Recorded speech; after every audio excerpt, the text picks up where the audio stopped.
Good morning, good afternoon, good evening, wherever or whenever you may be.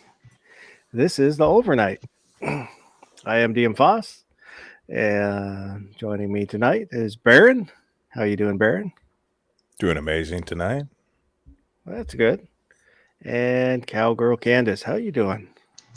Doing pretty good tonight. Well, that's good to hear. Got some links that sent out, so we'll see if anybody else joins in. Tonight, it's a little bit different time, a little bit earlier. We'll see how this works out. See if more people can maybe catch it or if it makes a difference. If not, we'll go back to the old time. I don't know. I might be more coherent at this hour. That's possible. It's definitely different. After, just over a year of doing 1 o'clock our time, Pacific time, this feels different. Time.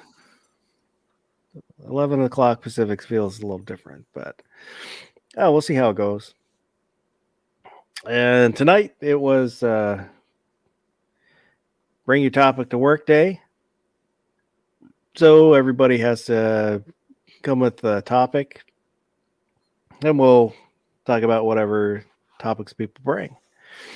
You're going to love my topic. So hopefully we get a few more people to jump in so we have more topics, but I'm going to go first. I saw a post from the gun shop that I use about the e-filings for the ATF, and they didn't say specifically which form it was. I'm guessing it was Form 3 because they sell a lot of suppressors. But 3 months. It was submitted January and came back this month. So that, when I got mine, I waited 8 months. A guy I work with, he waited a year. Ouch. Yeah. So looks like they might be down to 3 months for the Form 3. If that's true, would that make you more likely to get a suppressor? I honestly, when I saw it, that was my thought. Oh, hey, maybe I'll get another one. I know a lot of people don't like the federal government nosing around in their business, so they won't get a suppressor. But I do have one. You know, it's part of the home defense setup because I wanted to be able to grab that firearm without having to worry about hearing protection. But so, what do you two think? Well, by chance, I did get a email from the ATF talking about the e-form, and they're saying 90 days. So it's not just your shop. That makes me reconsider which 22 long rifle firearm I want to get. What are you thinking? Ruger Mark series? Read my mind. I was thinking the threaded Mark IV. What about an integrally suppressed one? I mean, if they sell those, that'd be pretty cool. I think they do, don't they? Foss, you ever seen them? On which? Ruger Mark. Yeah, Pistol? I've seen them on the pistol. I've seen ones for the 22 rifles. Yeah, And the Chargers. yeah. Yeah, Ruger's real good about that. Or whoever's doing the custom Rugers. I put out a poll. Would a 3-month wait for a suppressor make you more interested in a suppressor? Yes or no?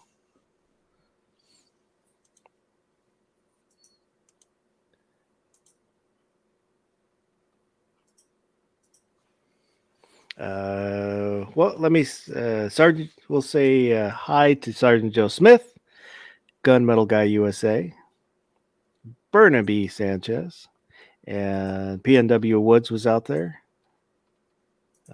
Good evening.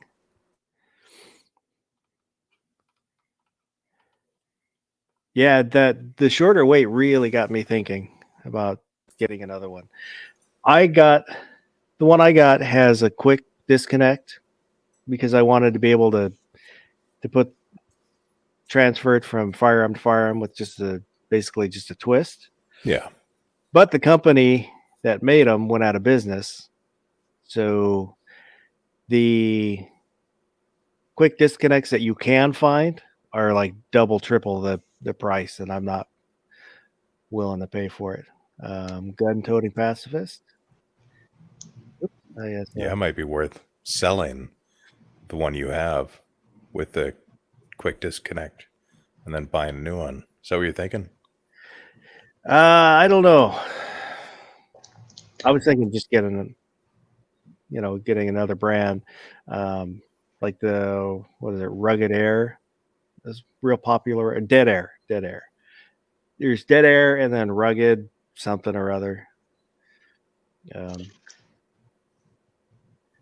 Those are real popular, and those are the ones that the shop carries that I go to. I have no clue how good a tri-lug adapter is, but I think they look cool. Yeah, I've never tried one. Hell, suppressors used to be illegal in Washington. Until when? Gregoire signed it. Is that the only good thing she ever did? Pretty much. You remember when they ID'd her when she tried to go in a bar? And she was like 50 years old and they didn't let her in? No. I knew she Yeah. put out the story that her first night in the governor's mansion, she ordered pizza, gave her name, and they didn't know who she was. Yeah. Are you saying my story's PR? I wouldn't doubt it. Pacifist, I sent you a link if you want to jump in. If anyone's confused about who she is, they made a movie about her. It's called Black Sheep. You should watch that. It's, what do you think? About 99% accurate? Yeah. It's pretty damn close. Caucasian Sasquatch, good evening. And Moo. I'll send you a link too, Moo. You can jump in here and bring a topic. I wish I had that email. I've deleted it, but do you think the wait time has gone down for any other? I would think so. I don't know, but I would think I would think across the board, the wait times would have gone down. Because I've been itching to get an SBR. I've been back and forth on SBRs, which, you know, depending on all this reclassification garbage that might be coming. Yeah, you're reading my mind. Yeah. And as far as, oh, then you can't transfer the gun. If I don't want to deal with it anymore, I'll just use a hacksaw, cut it up into 3 pieces, and tell them I destroyed it. If I don't want to deal with the transfer. Because, I mean, it's a $60 lower. That's the one thing that kind of has stopped me is I have a trust that covers the suppressor, because if something happens to me, everything goes to my brother-in-law. My wife doesn't want anything, to do with any of the gun stuff. So it'll all go to my brother-in-law. But, it just adds complexity to transferring stuff. Yep. What do you think, Candace? Just about with them possibly making AR pistols just blanket all SBRs. Yep.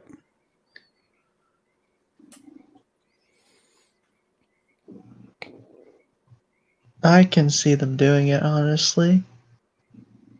What's that guy? Dan. He used to be an ATF agent. Dan something. The one that goes around testifies for people. Yeah. I watched an interview with him, and he said every single AR pistol in existence is an SBR, as far as he's concerned. Doesn't matter how you have it set up. Doesn't matter if you have a pistol buffer tube. He says it's an SBR. He didn't explain why, but it's a bit concerning. Well, my opinion on that, what is that little 2-piece clamshell assembly that goes around the barrel and gas tube called? Handguard.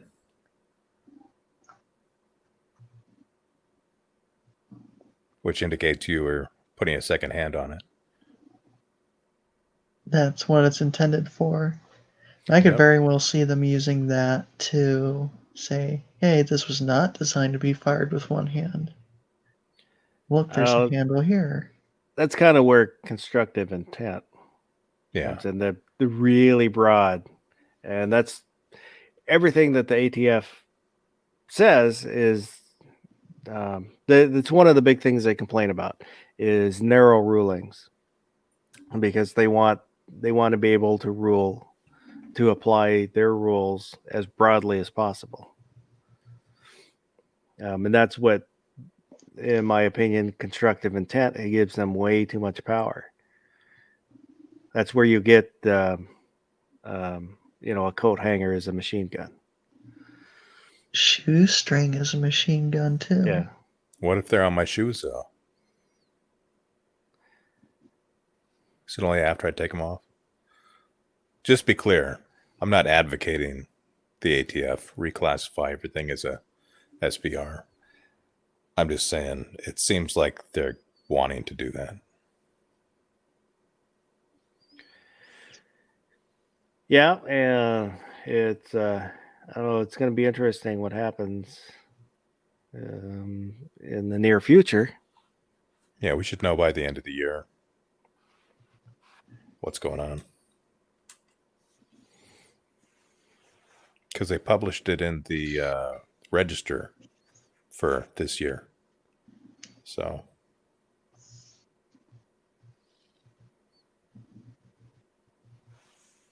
hey, this is what happens when we have a earlier showtime. We have people show up that we haven't seen in a while. Iron Road. Good to see you. We'll get to your question here in just a minute.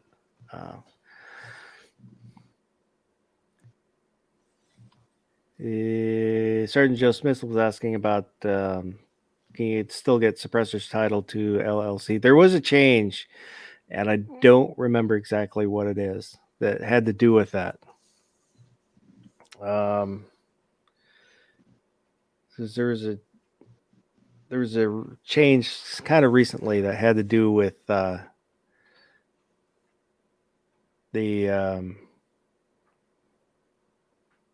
thing Wish I that could I was help you just out. I don't remember this. thing that I was just talking about, the trusts. And I can't remember exactly what it was. Mine is a single trust. I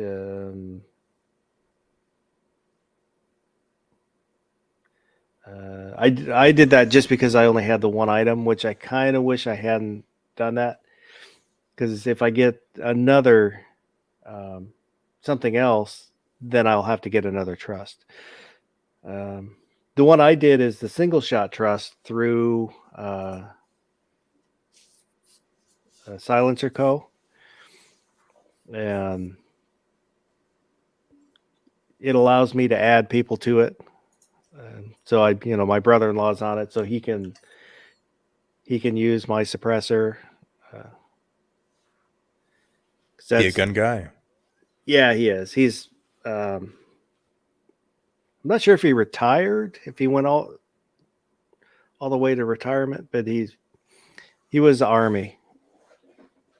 That must be fun. My brother-in-law is part of the reason we're getting this shit voted through in Washington. So, yeah. But he likes to mag dump into trash with an AK. That's the only thing he does. So. But let's... I hope he enjoys doing that with a 10-round magazine. Let's go back to the poll. Let me find my poll. We'll end it, and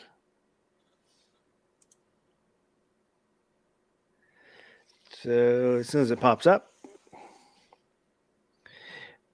out of 10 votes, 60% said yes. The shorter wait time would make them more interested in a suppressor. 40% said no. So 6 people said yes, 4 people said no. I got a new poll. What if it only took an hour to do the background check for a suppressor and you had to pay $200? How many people would pay? Pacifist, come on in. You got a link. You're always welcome.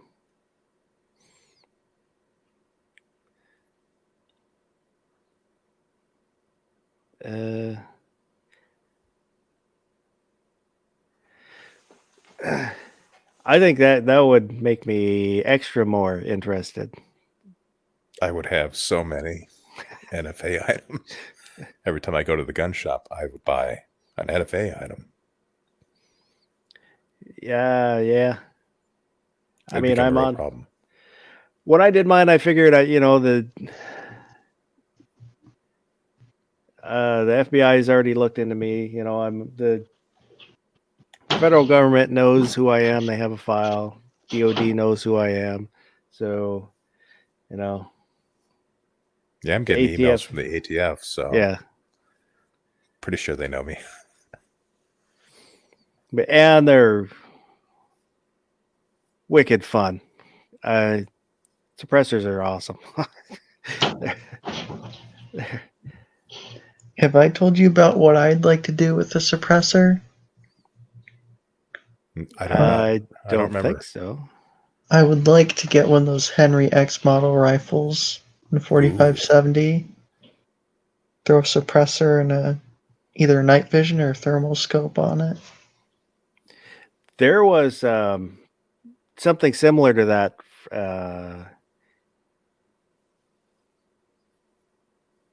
Was it Wanamaker that they had? There was God, I forget where it was, but I mean, it was scary quiet. It was because I think the Gun Snob and those guys, the Hens, some of them got to shoot it, and it was amazing how quiet it was. Kind of movie quiet almost. Yeah, that would be awesome. Have a movie quiet suppressor. Yeah. Because like on the 22s, you can get that quiet where all you hear is The basically bulb. the hammer. Yeah. Yeah. And on my 300 blackout, you can hear, I mean, you still hear a report, but I can hear the mechanicals. And then when we were shooting with G23, we didn't feel like putting up a target, so we're just shooting kind of down range. And you could hear the ricochet. Pching, pching. R4 Mississippi Thunder, good evening. If the NFA's repealed, the first gun I'm getting is the Scorpion submachine gun. Not the new one, the old one. I'm throwing a suppressor on it. Well, if they repeal the NFA, first thing I would do is put a regular stock on my 300 blackout pistol.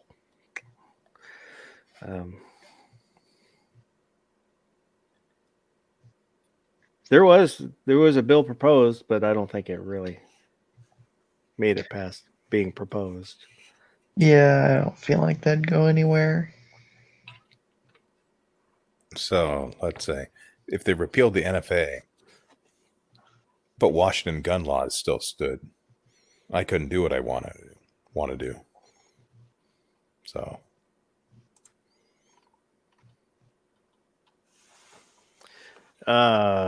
SBS. yeah, Yeah. Short barreled shotguns are not legal in Washington nope. for some reason. Yeah, it makes zero sense.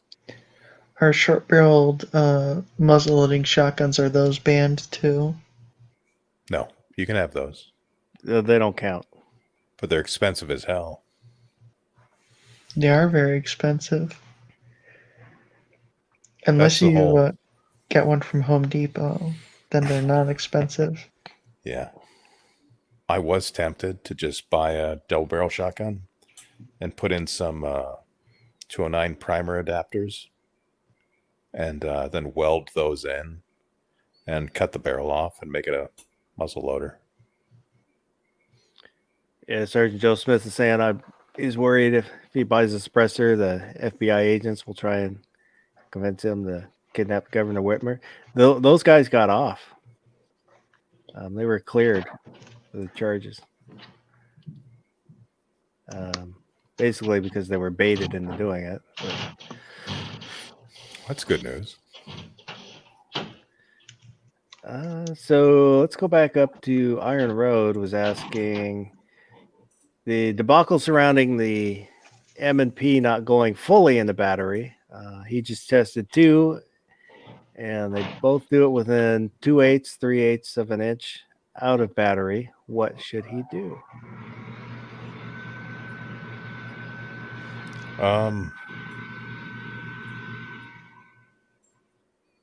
What caliber is this? Oh, If this was a 10 millimeter, I wouldn't mess around with it. If it's a Smith and 9, Wesson I says you're wouldn't be that good up worried. to a. Smith and Wesson says you're good up to a 1/4 inch. And he's over. Yeah, I would contact them. He's saying it's a 9 millimeter. And he asked me how I'm doing. Doing great. Never better.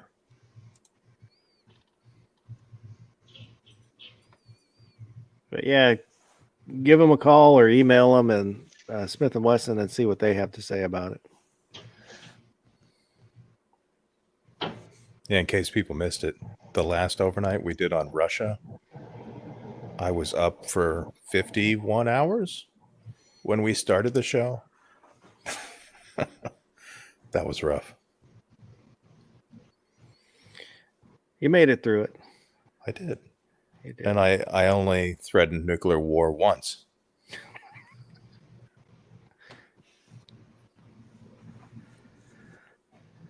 So that was my topic.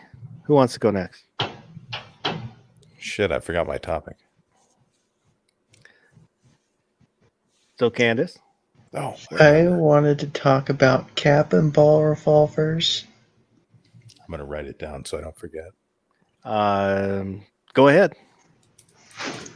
So, one of the things I've noticed lately, 22 long rifles still real expensive. So I got to thinking about, I remember reading on some forum about it. If you have one or if you've been waiting to get one, now would be a good time. A 36 or 32 caliber cap and ball revolver. You can buy buckshot, and that's the right diameter for it. Just bags of buckshot are extremely cheap.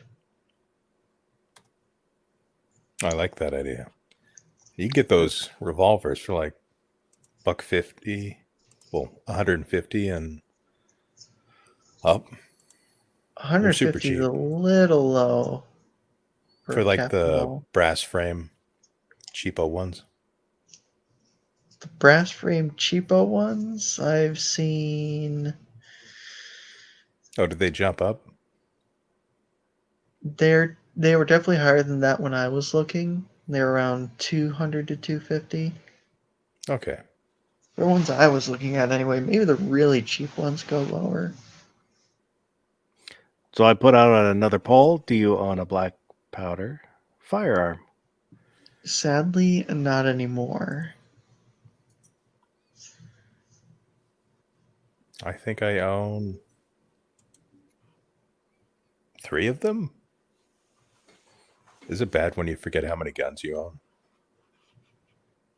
It happens. I would kind of like to do one of the build your own kits, assemble yourself kits. Just Those are fun. For the experience. You would love it. You like tinkering. I do. Get one of those blunderbuss kits. Yep. I had one of my best friends, high school. His dad would do that. So I remember he had stocks hanging, that he was finishing, hanging down in the basement. The hardest part for me on the kit was getting the bluing right. If you want to do it the lazy way, just get like the what's that brand name? Duracoat fake bluing. Just spray it on stuff.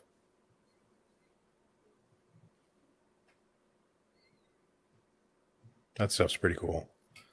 Another thing you could do, you can cast your own round balls. Oh yeah, definitely. If you've got the outside space for casting, you can just put cast iron skillet on a hot plate if you want to. Yep. Sergeant Joe Smith says he has 50 cal black powder, and Moo has 3 black powder pistols. Yeah, I cast my own cannonballs. It's pretty fun. How big? Oh, I'll tell you in the private chat. I don't want to let you know how big it is at public forum. Gotcha. But yeah, and I also got a 50 cal Kentucky rifle kit that I did. That was a lot of fun. Built it on the 4th of July. Ah. What's the stock? You mean the wood? Yeah. Wooden? How, I Tree. don't know. Yeah. how good are those Traditions muzzleloaders? I've never had one of them. I have not fired it at anything, but I have fired it without a ball in it. And it worked. First try. Those But, kits for the Kentucky rifles, they're not that expensive.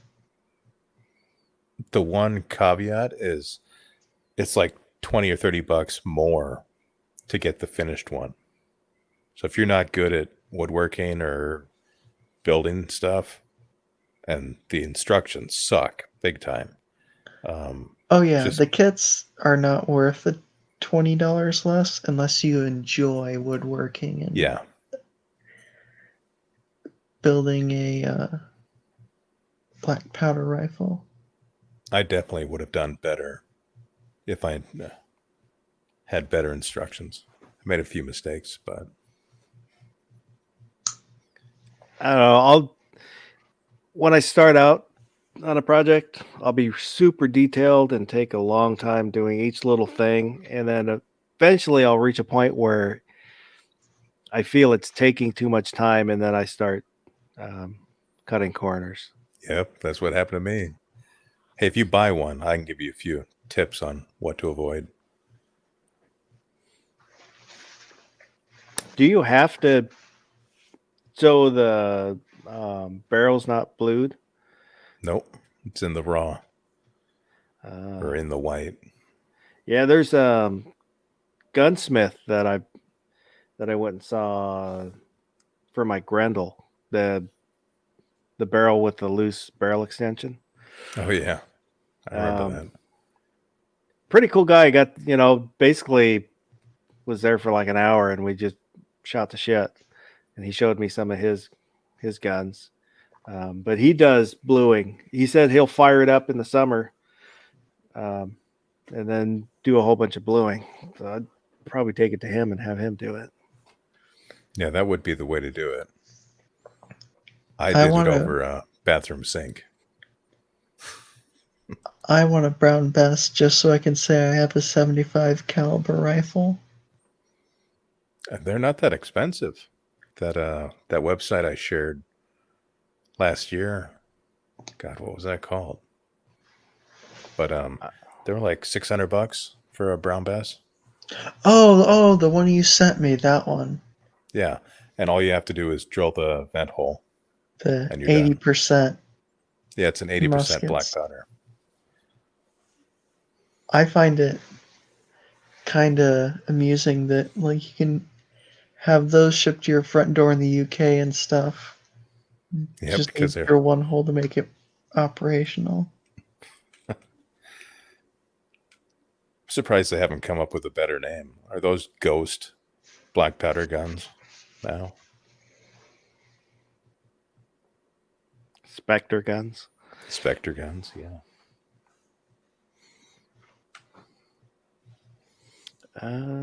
So let me end the poll there. I'm going to see if I can find the website so I can post a link for people that Are we curious. allowed to post that on YouTube? Well, it's not a firearm. Fair enough. It's a non-firing replica. I mean, they could sell these on Amazon. Rubber band So- guns more dangerous. Out of 8 votes, do you own a black powder firearm? 75% said yes. 25% no. A little more than I expected. It's called militaryheritage.com. They have swords too. They got everything. If I recall, they had quite a bit of cool stuff. Oh yeah, we did at least a half a show on it. I don't know if it was a full show.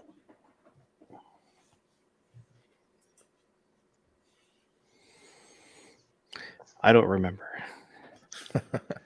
But It's really tempting not to just order one of these right this minute. yeah, they got blunderbusses. So they got big old pirate pistols, like I 73 know. caliber pistols. I'm looking at the handguns. It's very hard not to buy one.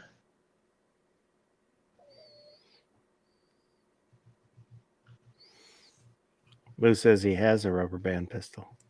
Better be put on a watch list. I gave one away for one of the giveaway prizes. That was a pretty sweet looking rubber band pistol. Did you try it out? No, I left it sealed in the box. Those fully semi-automatic rubber band pistols. Caucasian Sasquatch has dueling pistols. Do you have one that Sweet. doesn't work and you give that to the other guy? I think at one point I had a rubber band gun that had a binary trigger. Moose says his was a 6-shot. You can get really fancy ones, and I've seen videos on people that have done like Gatling gun versions. And really cool. I wonder if I can pull up that brown bass. Because a lot of them were out of stock when we did that show. You know, this was during the height of COVID. Oh, I said the word. Oh, Demonetized. well, we were never monetized to start with, so I thought that's just what we tell everyone. yeah.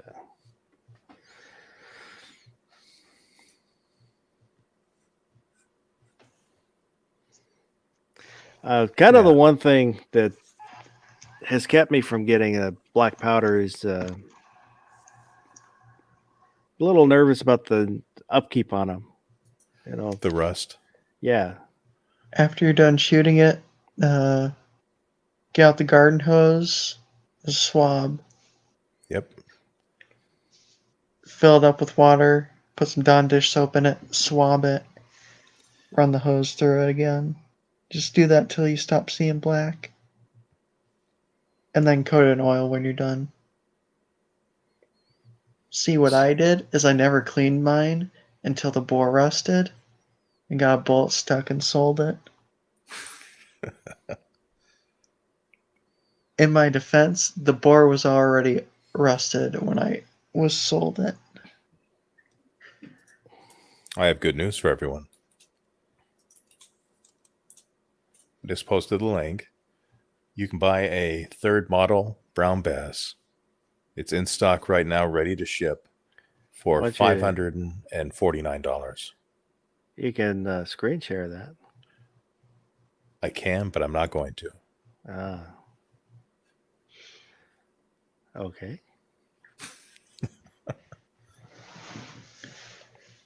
One of my favorite not a firearms is the I forget what it's called, but is it a pneumatic rifle? 30 caliber, I think. Has a 30 round magazine and has the same muzzle energy as a 32 ACP.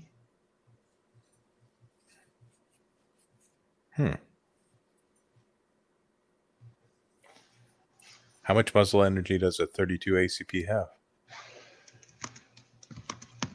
Oh, I'm looking up right now. We need G-Webs. Where's G-Webs? If I say 32 ACP 3 times in a row in a mirror, does he show up behind me? 130 foot-pounds of energy. That's a Corbon. What is that, like double a 22 out of a rifle?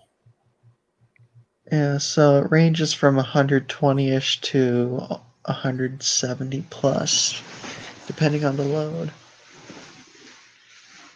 I am definitely not sharing the link to this on YouTube. There's some, you can get some pretty powerful air guns. There's a lot of states that have hunting laws regarding hunting with air guns. Yeah. Oh. Double barrel flintlock pistol, shotgun. $4.99. Be a lot That cooler if sounds- we could see it. It Just would. saying.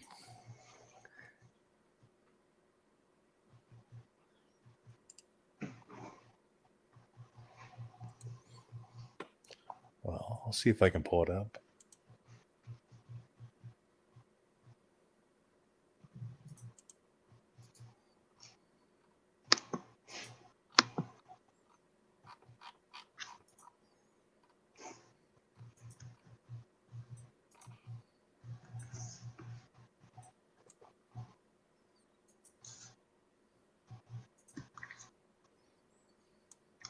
There. How sexy is that? A little fatty. Yeah, it's pretty thick. It's 58 caliber. Barrels are 6 3/4 inches long. But yeah, it's out of stock though, temporarily. But if that interests you at all, it's only $4.99. And all you got to do, can you see my mouse cursor? You just drill I a can. vent hole right there. In the pan. Yep. Gunmetal guy saying he watched a lot of those British varmint shooting videos, and they seem to use some powerful air rifles. Yeah, I've seen a bunch of those too. They've got, pretty nice scopes and night vision. I've seen ones where they're hunting at night in the barn. This is cool. The Captain Cook shotgun. Of course, don't try taking on a bunch of Indians with this. It won't end well for you.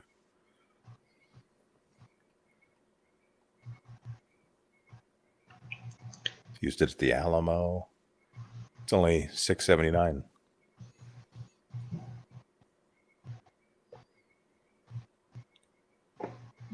This is a picture of the air gun I was talking about. Pellet rifle, whatever you want to call it. That thing's crazy looking. It is Yeah. kind of carnival looking. Yeah, it has a 30-round magazine, and then that 30 rounds will deplete that air tank. I don't think I've ever seen one like that. It is homemade. Oh, that's probably why then.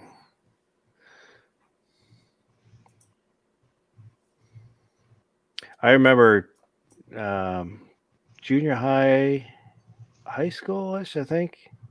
Around that time, the auto pellet guns, BB guns that ran on Freon. Freon? Yeah, That sounds nuts. they were pretty cool looking. So what do you think of this? That's nice. $4.99. Wow. And you could do this type of stuff. That's legal now, right? You just got to do it in the Black Sea. Take a Russian ship. Money back guarantee, shipped to your door. Iron Roads is asking, those muskets display only, or can they fire? There's you need to drill out the hole in Vent the hole. pan, the vent Yeah. hole, and then they'll work. That's why we can show them on YouTube, and that's why they can ship them anywhere in the U.S. So they're not non-firing replicas. Yeah. Non-firing, but they can be easily modified. Yeah, it's right there. Non-firing state. So they use these in movies, like Pirates of the Caribbean. These are the guys that made the guns for that. Or what was that show? Black Sails? Pirate show. So, yeah, they do good stuff.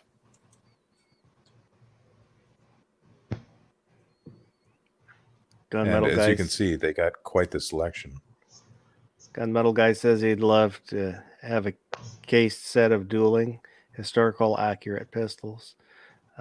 He has a few scoundrels he'd like to smack with a white glove across the chin. Well, They with even your have- with his icon, he should be using a gauntlet. Yeah, you got to throw the gauntlet down. Well, you smack him with it, then throw it down there. But they even have matchlock rifles or muskets. They weren't rifled, Ooh. I guess. I want a matchlock. It's only $5.79. Drill one hole. I can't afford that right now. They are pretty cool, though. Got to get a fancy hat, though. Another non-firearm weapon. See if I can share this.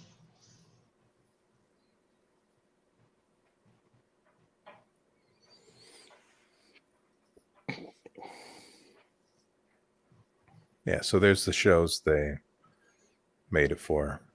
Turn, Black Sails, The Revenant, Outlander, Pirates of the Caribbean, The Alamo, Master and Commander. Lots of movies. Let's see what you got here. What in the world is that? Looks like a trombone slide. Home Depot pipe crossbow thing? Yep, it is a pneumatic arrow rifle thing. I bet you that's not that expensive to build. Oh, You think? definitely not. $30? Copper pipe there is going to be the most expensive part. I mean, I can DM you the blueprints if you want. Probably can figure that one out. Yeah, it looks pretty simple. I do have extra copper pipe laying around. Please don't blow yourself up making a copper pipe arrow rifle. I'm really good at soldering. Soldering. Yeah, you got to solder the pipe.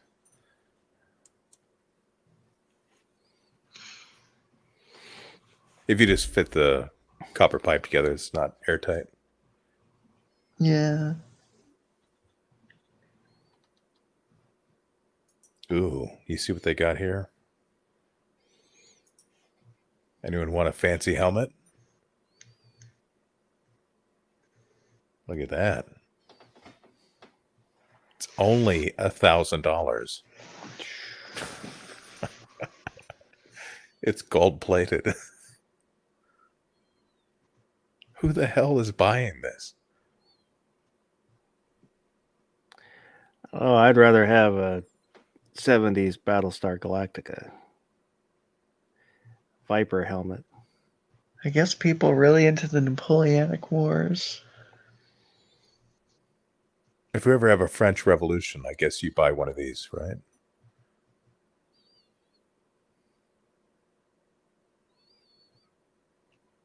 That's ridiculous. What else they got? Swords? Got any cutlery fans out there? I don't have a sword. I want a sword. I have one. I have a Bunker Hill sword. Battle of Bunker Hill. So what do we want? American?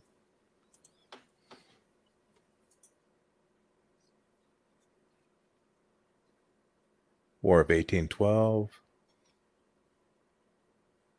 So they only have the two.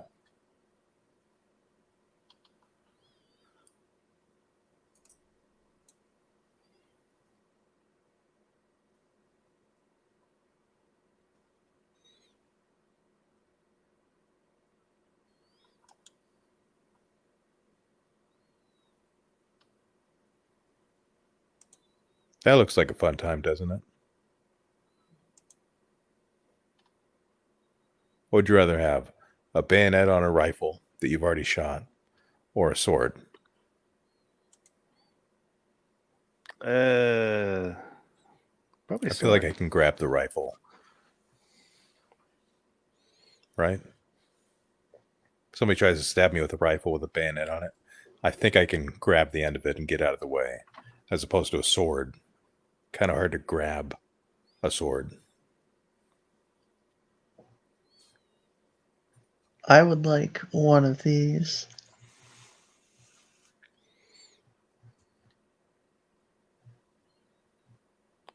I don't know. I have bought a sword before, but I bought it as a present. One of the Greek short swords, Zevos style. And I almost bought a claymore, but decided against it. So what is that? Matchlock I halberd. don't quite remember how to pronounce it. Bardiche, I think.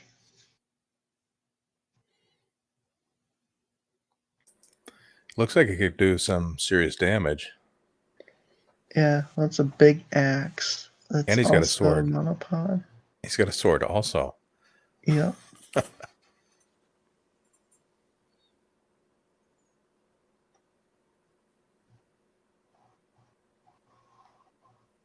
And then you hear people say, I want my AR-15 to be less than 6 pounds. Look at this guy. He's carrying all that shit around. And he's probably only like 5'6". Yeah, right?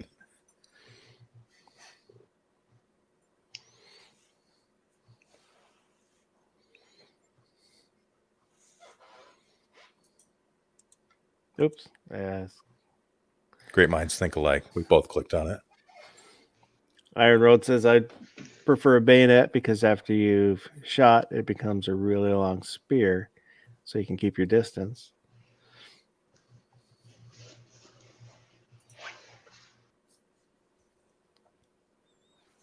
Yeah, I agree. It would work really good for keeping somebody away. I don't know how well it would work for fighting someone offensively, though. Maybe I'm overthinking it. What do you think? Uh, Is that just Hollywood? well, no, Bullshit. I could see it being good for when you're closing ground, and then at the closer distance, the sword becomes the better weapon. For you, for example, you're what was it? Wasn't Taekwondo, was it? No. What are you? I'm racking my brain. I can't remember. I am me. Are you? Okay, if I came at you with a bayonet, how easily could you grab the end of it and dodge the strike? Well, one way or another, I would end up grabbing it. I would either grab it with my hand or I would grab it with my stomach. Yeah. It would be easier than a sword. Yeah, because And it there's no safe place to grab a sword. Kind of depends on the bayonet too. Yeah, the pokey kind, you have to worry about the tip.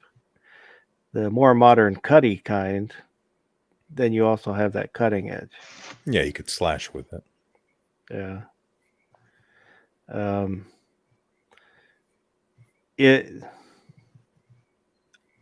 I would say, technically speaking, the sword would be tougher. Because there's no good way to grab it. Yeah. I would much rather have this than a spear. Oh, no, don't worry about it, Caucasian. Thanks for stopping by. Does that have a name? What is that called? Again, I can't pronounce it properly, and It's kind of like a naginata. yeah, there you go. They're basically kind of like a halberd, and they were used on the battlefield, and then kind of morphed into the women would use them in the villages when the men would go off to fight.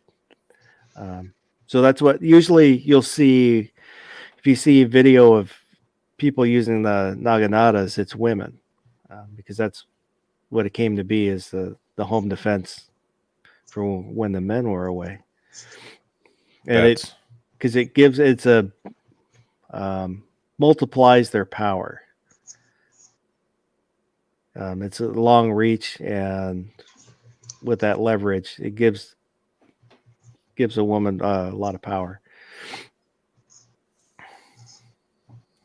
and it looks scary as hell. They're pretty cool looking, I think.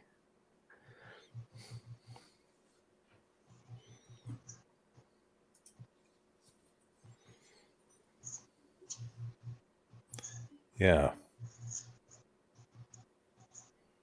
I'd want the sword. I'd rather have a grenade.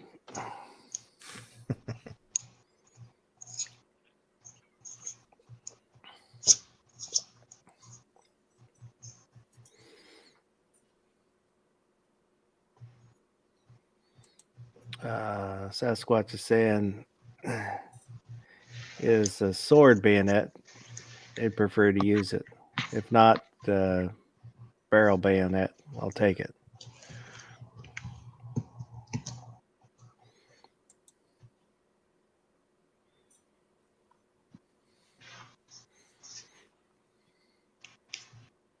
Well, if we beat Black Powder to death,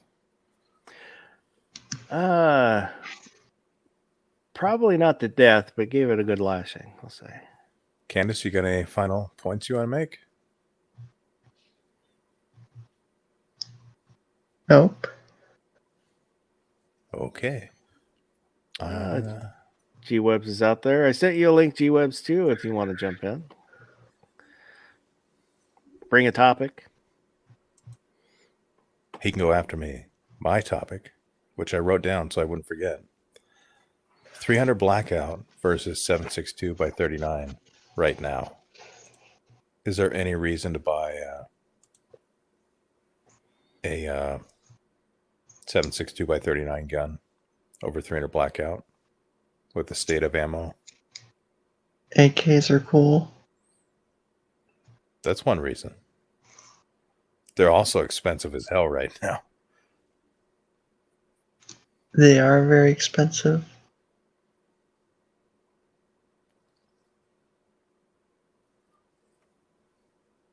Well, that's my topic. I'm making a poll here. Yeah. So keep talking. So cheap ammo is gone. We can agree on that, right? So I don't see it coming back. The poll I put out there, 300 Blackout versus 762 by 39. Do you choose 300 Blackout or 762 Kami round? And, you know, we had the Russian ammo ban, and now we've got all these Russian, like, you can't buy anything that's made in Russia anymore. Do you know what I'm talking about? Well, it's So if these kind of, companies are sort of a based in ban. Russia and then they put a factory over in another country, does that even yeah, it's still work? ammunition that originates from Russia, I believe. Yeah, but if they're banning companies that are based in Russia, it doesn't I matter where guess- the factory is, right? If I remember correctly, Tula is partnering with Palmetto State Armory to build a steel ammo plant in the U.S. Hmm. And Pacifist, I sent it to. I don't want to say it all out loud, but the starts with the P at yahoo.com. If you can get it from that, if you're sober enough to get it from that. So with 300 blackout, if you're reloading, you have way better bullet selection. You can suppress easier. You can use it at AR-15, and the only part you need to change is the barrel, right? It's the same bolt, same magazine. Sorry, what? Exactly. I was sorry, I was distracted. One more time, please. 300 blackout. Yes. The only thing you need to change in the AR is the barrel. The barrel and is the bolt face the same? Exactly. Yeah. Magazines are the same. Yeah. Yeah, same bolt face. The only difference between 5.56 and 300 blackout is like the the case neck is wider. Yeah, because the Grendel is what I was thinking of. That has a different bolt face. Yeah, the Grendel. Yeah, I've got all my 300 blackout put up. Yeah, them being so similar is why you can almost chamber 300 blackout in a 5.56 and blow your gun up.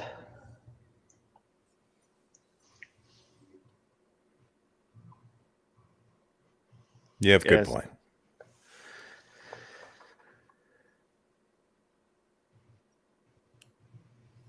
I'll send it there. Pacifist, it'll just take me a second. So Baron, cover for me. Yeah. The idea of blowing up your gun with a 300 blackout in a 5.56 is a little concerning. You would have thought that they would have engineered it so that wouldn't happen, right? I wonder how catastrophic it would be if you did that in a bullpup. Oh, yeah. With your face right over the action. Yep. But that never happens, right? That's what they always say. It's not going to blow up. So if you put a 300 blackout round in like, what's that thing called? The Hellion? It'd grenade, right? I would imagine so. And it's like the chamber is like an inch from your nose.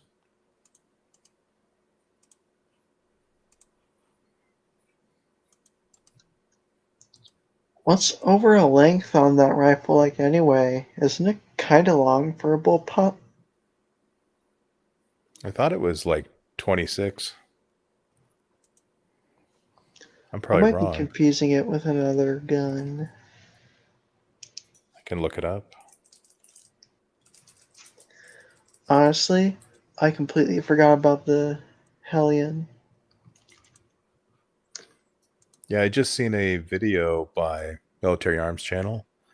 Apparently, when you're shooting it suppressed, there's like massive. It's not out of battery, but it's like early unchambering, or what would you call that? But huge fireballs are coming out of that thing by the port. I shot a SDS 1911 that did that.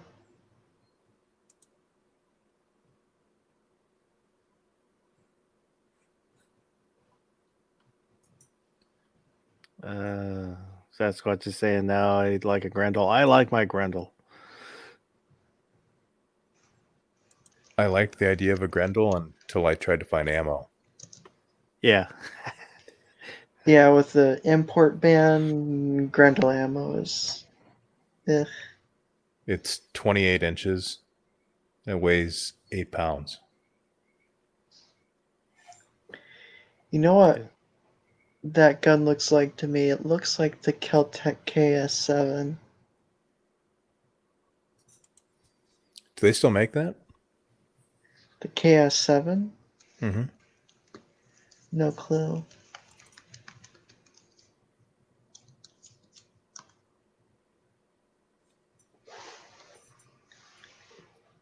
I wish they just leased their designs out to Ruger or something.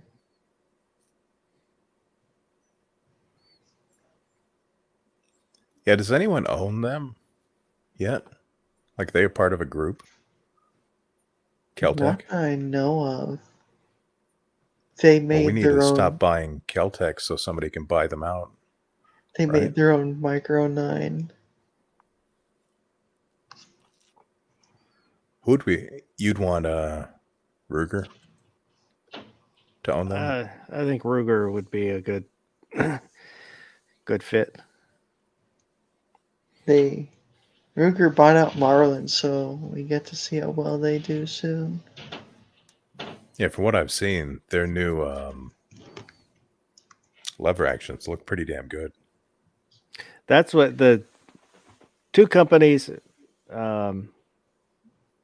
Someday I'd like to have a lever action, and that's another one that I've kind of waffled on. Either a Marlin or a Henry. Do The the Henrys are new nice. the new Ruger made Marlins still have a safety? I don't like that. There is a company that does a safety delete where you can turn it into a saddle ring or just There a is a flush safety fit. delete, but then also I could get a similar rifle without a safety. The Henry. Yep.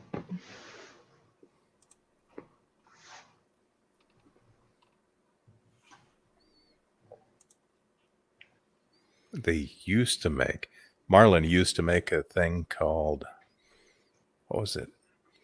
It's 1895 Cowboy something in 4570. I think it held 9 rounds of 4570 with an Oh octagon yeah, the barrel. capacity was nuts. I wish they would start making that again.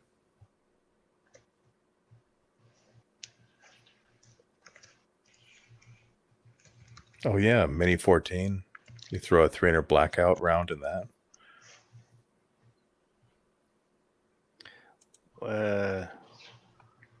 Why would you do that? Well, he was saying he saw that happen to his cousin. Why would he do that? Mini Is it- 14 just looks cool. I can kind of see mixing up mags and an AR, but you don't really mix up the two rounds. They're quite a bit different. This is one reason why I don't do loose rounds. I keep mine in stripper clips. It'd be pretty obvious.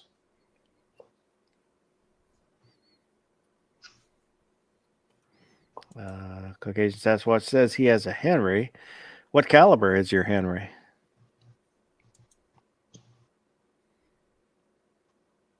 Mine's in 30-30.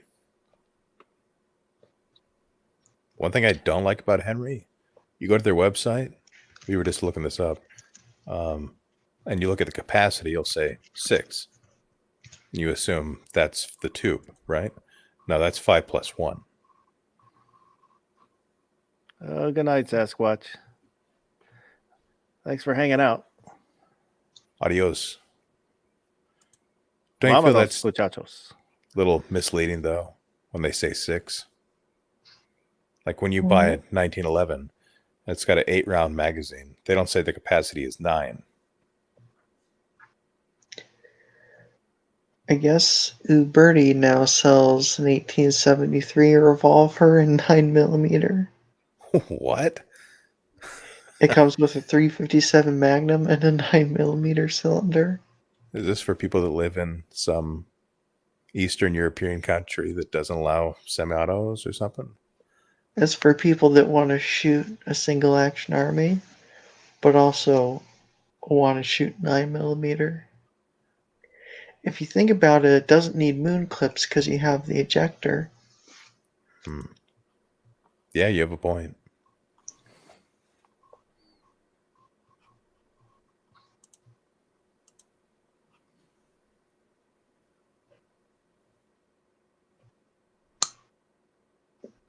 I'm still getting over the fact that somebody's shooting 9mm out of an 1873.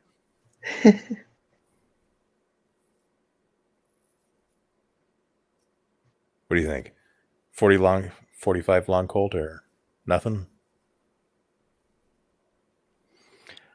I don't know. I wanted a 357, just because it would go with. Then I would have a matching revolver, and I could use the same rounds. But now I have a 44, so I could go with 44 for either. I think it would blow up.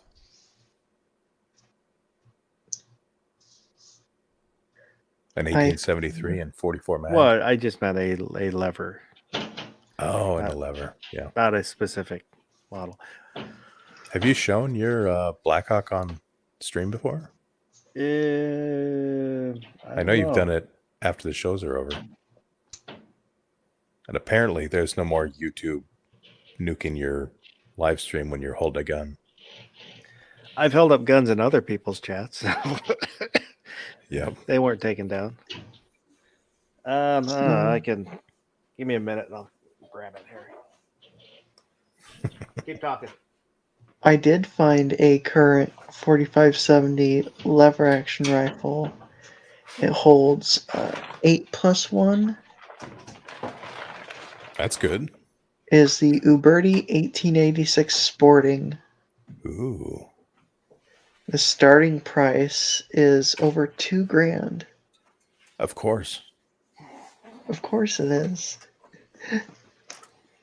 And I bet you when you buy it, 5 years from now, it'll be worth $4,000 when they stop making it.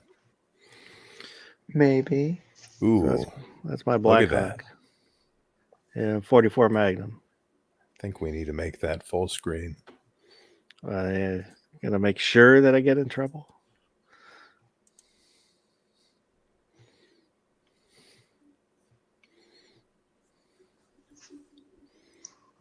I just make sure I don't hold it like a gun. But it's a Loudon. I know that. The range officer, when I took it to the range, she said it woke her up.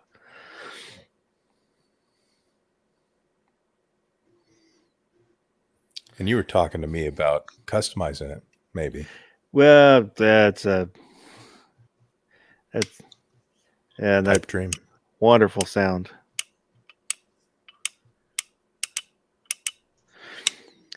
Yeah, I watched Brownell's video. They were talking about customizing these and everything they can do.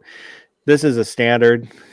So they're talking about changing the frame to a Bisley frame where it's rounded and back here. This rubs on your finger. It's kind of annoying. And then scroll work, engraving, and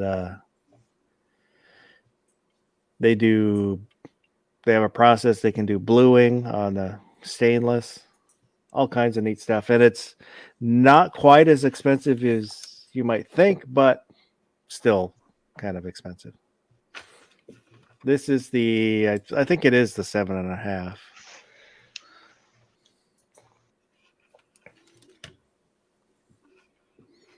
The Henry 4570, is there only 3+1?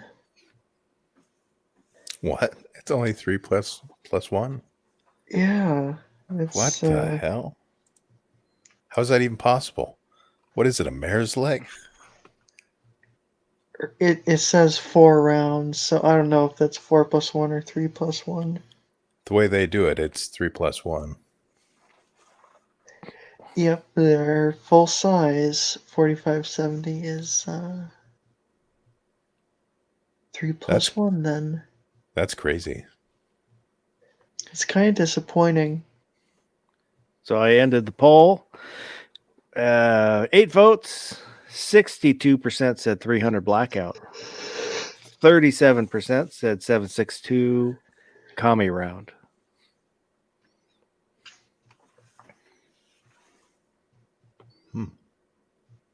It was I'm closer in than the- I thought it'd be.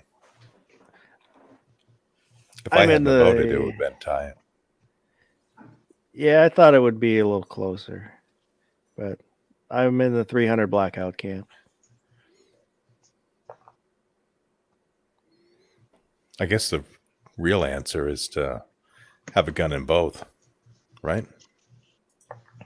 Eh, eh, eh. I don't know. I want to build a 450 Bushmaster. Those look fun. So I wanted to for a while, and Actually, let me find that. I've got a bolt face for one because that's what my 300 blackout came with. First time I took it to the range, I didn't even think to look at the bolt, and I'd go 2, maybe 3 rounds, and then stovepipe, or it wouldn't extract.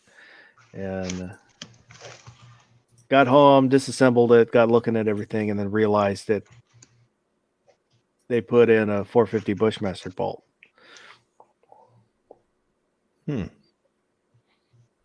So I just changed out the bolt face, and then runs fine. It's a little overgassed. It launches probably about 1 o'clock, 1:30. So I've got some H2. I've got an H2 and I think an H3 buffer that I just need to try next time I go out to the range. Yeah, if I wanted a 4-round lever action, I would get a Browning BLR and 300 Win Mag.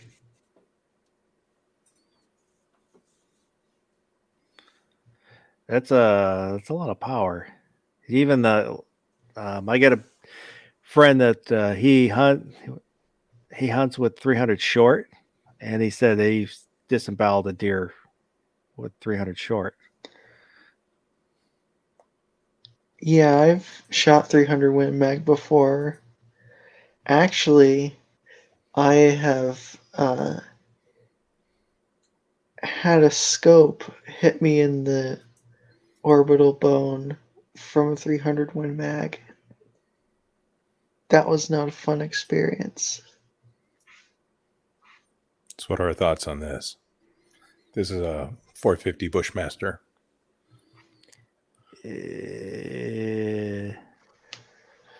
Not a fan, I take it. The back is okay. The middle is all right. The front is not as good. Yeah, that kind of looks. Good night, Sasquatch. Oh, yeah, I wouldn't have done that. Hell, I'd put iron sights on that. Like A2. Put some nice wood handguards on that. Well, I guess that wouldn't work, right? Because you wouldn't be in line with the sights.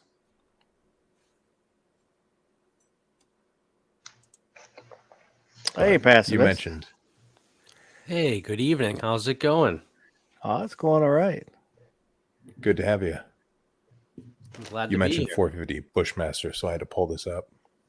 You mentioned 450 Bushmaster, so I'm going to DM you a link.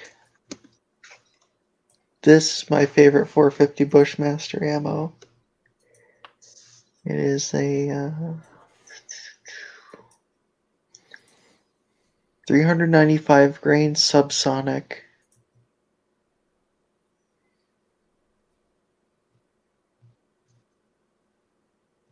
Ouch, that would hurt.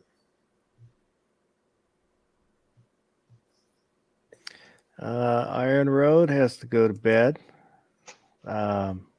Thanks for hanging out with us. Glad It's you're good able to see you. Glad you're able to make a chat. Hey, good night, Iron Road. I just got here. How dare you? That is I know. a nice thing about not going live at 1 Pacific. I know 2 Live Moo has a 450 Bushmaster. Do you, Pacifist? I do not know. I couldn't remember if you did or not. So I can, as far as like hunting goes, where I am, I can hunt with a 12 gauge. If I go a little further north, I can hunt with any rifle caliber, so I don't need a straight wall. I mean, they're cool and all. I get it. People need to use them for hunting purposes throughout the country, but a rifle caliber is much more capable. Yeah, I don't hunt, but I have a 30-06, and it gets shit on because it's an old round, but it killed a lot of Germans. It's killed a lot of deer. I like it. 2 world wars. Damn straight. And the 25-06 is a very exciting caliber, which was neck down from the 30-06. You would think it would be neck down from the 270, but it was actually a wild card before the 270 came about. So it was neck down from the 30-06. Is it better than a 270? 25-06, in my opinion, is better than a 270. Yes, especially with the latest bullet technology. You have to get the proper rifling in your barrel, like a 7.5 twist rate, 24-inch barrel, to really take advantage of the 135 grain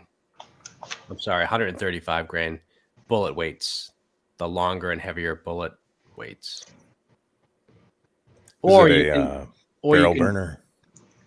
Oh, it screams. It doesn't really wear out a barrel, though. I was tempted to get a 270 barrel for my M1 Garand, just for shits and giggles.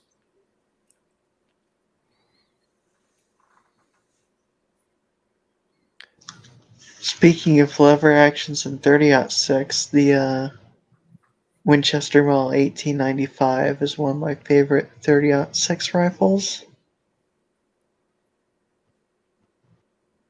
Yeah, that's the one they used in World War I, right? The Russians. Yeah, Except they it was had in 7.62 by 54R. Yeah, I wish I could get my hands on one of those with a stripper clip guide. Clips are just fun. It'd be cool if they made a replica of that. I gotta imagine the originals are a lot of money. Yeah, they make a new one in 30-06 in 405 Winchester. Is it Winchester doing it? Yeah, I think it's made in their... Japan? Yeah, whichever factory's doing their lever actions. Yeah, first time I ever bought a gun. I was like, I want to buy something made in America. I was like, oh, I'll go buy an American brand. Then I bought it, and I look at the barrel, and it's made in Japan. I was like, what the fuck? Well, they do have one of the 1895s. They have one in 3040 Krag. I bought my Howa because it was made in Japan. Yeah, I'm not shitting on Japan. It was a little like, what? Why is Winchester being made in Japan? Well, it's like after World War II, it's like the Stogers. You buy the cheap Stogers and it's Chinese. Yeah.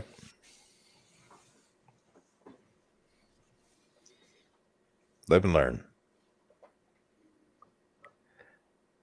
Pacifist, you said you had a topic. Yes, I do have a topic. I made a video today. Actually, I filmed some footage a couple weeks ago, and then I filmed the rest of it today, and then I did at-home commentary about switching my carry gun over to something a little bit smaller because it's getting warm up here on the Northeast coast, and I'm starting to wear, some lighter clothing and whatnot. So I'm switching to my 43X as my main caliber. My main firearm to carry. My P01 is what I typically carry for 75% of the year. And then on the warmer months, I carry the 43X. So I've been going to the range, and I was absolutely shocked at how bad I was with the 43X. And so I kind of walk in my latest video that's coming out tomorrow morning. I kind of walk you through how I kind of get reacquainted with the firearm. It's like a 1,000 round review / reacquainting of the firearm. So my topic would be, do you change firearms season to season? I do. When you're saying 43X Glock? Yes. 43X? Okay. I do not. I carry the same handgun year round. I was making a poll, but I keep typing it in the wrong space. So Yeah, I'll go from revolvers to 1911s to a Glock. I try to Depends on carry the my time of year. P01, which is my most comfortable firearm. I feel most comfortable with that one, but it's not as easy to carry as the 43X. So I will carry the 43X more often during the summer times. So I put out a poll. Do you change carry guns seasonally? Yes or no? A clarification, I only have one carry gun. And what is that carry gun? Canik TP9 SC Elite. Fancy. That's Candace's first carry gun. Seems like, nice clone of the Walther P99 subcompact. Except has a button mag release, Cerakoted slide, and a red dot mount on top. That was the worst thing about the German firearms, was that trigger guard mag release. I like Take it or them. leave it. Some people like it better. I've popped a mag out of my H&K SK. Was an SK? It was the hammer fired one, 9mm compact. I forget exactly the model number. Was it the P30 SK? Yeah, P30 SK LEM. Was it? Yeah, I have the P30. Yeah, and it would, the Kydex holster that I had for it would squeeze and it would pop the mag out. Like if I tried to do it, I couldn't do it. But whenever I sat down in the car to drive, it would pop my mag out. Really? I haven't had that problem. I don't. And I love that gun. The thing was great. For a little compact gun like that, it shot like a full-size gun. Did you have your retention too tight, you think? I'm not sure what the deal is. Like I said, if I had it in the holster outside of my waistband and I tried to do it, I couldn't do it. But if I was carrying it and I sat down to drive, it would pop it out. Yeah, I never had anything like that happen. So probably when you sat down, it tightened your belt, squeezed the holster more, and released it. Thank God it did that, because I was when it first happened, I got home and I took the gun out and I noticed that the mag was out of the gun, and I was like, oh crap, because I just came back from my daughter's dance class. So I'm thinking that I dropped the mag in the parking lot or in the school itself, and that I was going to go back and the police would be waiting for me to ask me about why I dropped my mag. And so I ran out to the car and I opened the door and I saw it sitting in the driver's seat, and I was like, oh, thank God. Not sure why, but G-Webs is saying you should have taken the bus. yeah. Or I could have walked. I will say, I think the heel release magazines are the worst you can get. Oh yeah, absolutely. Ammo prices are so wacky right now. What are you looking for? 9mm? I'm just looking at it. 223 is up to around 37 cents a round. 308 only 55. The difference is way less anymore. Well, according to Democrats, it's more patriotic to pay more for ammo. So To answer your question, for me, I don't change seasonally. I change based on situation, but not seasonally. The P30 is the biggest one that I'll carry, and I haven't really been carrying it lately. I've been carrying a CZ 75 compact, and then if I need something smaller, I'll carry my PPK. I do see now that the P30 SK is offering the thumb mag release as opposed to the trigger guard release. So now I have something to think about because that gun, I really love that gun. Is it on all the sizes or just that compact? Maybe there was a design flaw with that compact. I never had that was the only HK I've ever owned. And the customer service with H&K was pretty horrific because I was getting serious metal shavings when I first got the gun. It turned out it was the magazine that was stripping brass off of the casings, and then within 200 rounds, I was getting major malfunctions because the shavings were getting into the action. And so I sent it back to H&K, and they charged me to send the gun back to me and told me there was nothing wrong with it when there was obviously some altercations made to the magazines. Yeah, that's a lot of people have commented on their customer service. I know they will never love me, but I still love the H&K. So that, coupled with me dropping mags whenever I sat in the car, pretty much turned me away from H&K. With ammo staying the way it is for a while, I definitely would like to get into casting and reloading. What are you thinking? 45, 70, and I was thinking just for sake of consolidation, 357 Magnum would be great. Or 38 Special. yeah, even better. Or I could just get a rifle and 9mm since I own a 9mm handgun already. Yeah, if you go with 158 grain 38 special, you're pretty much in the gap there between 357 and 38 special. I was thinking of doing that, what is it, that lead semi-watt cutter hollow point?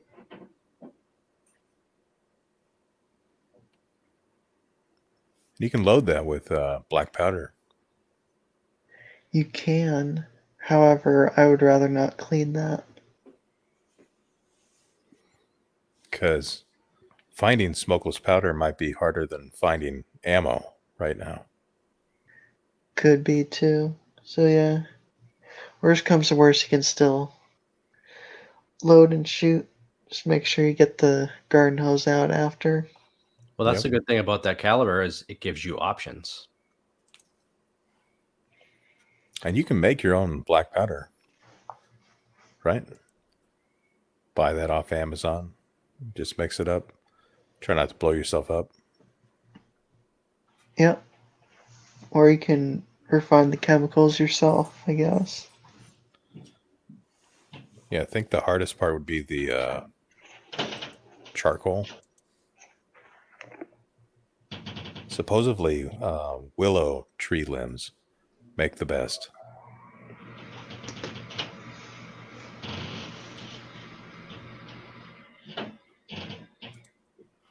Actually, I've got a ball of Pyrodex sitting right there not getting used. So I sold my muzzleloader. Yeah, that would work.